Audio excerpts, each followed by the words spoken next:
Lukas, minor. We're at our backyard pool. Oh, it's my grad party. Yeah, it's my graduation day today. I don't even remember. It's been a while. It's been a really long time. But just growing up with it, it's honestly a blessing. It's like no other pool. There's no real words for it, I guess. Yeah, I don't know. There's no words for it. The games that you can play with the grotto and stuff, it's just unlike any other games that you can play with a square pool. You know, diving boards are cool and all, but a big old ledge, like, come on. Oh, Ale hid a little, well, it wasn't hidden. There was a treasure chest in the grotto, but he hid clues all around the pool area.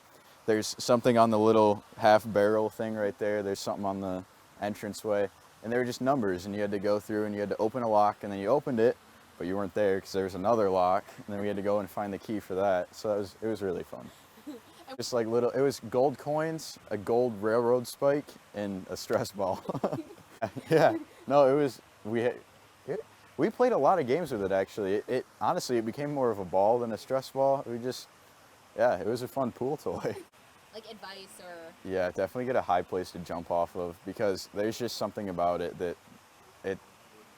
it's not the same as a diving board. It's not the same as anything. It's a totally different feeling. It's very cool. The people, the pools are amazing, but the people, way better than anyone I've ever met. Super nice. They care about you. They come to your grad party. Like no other pool builder would do that. It's just they become more of a family than a pool builder. Yeah.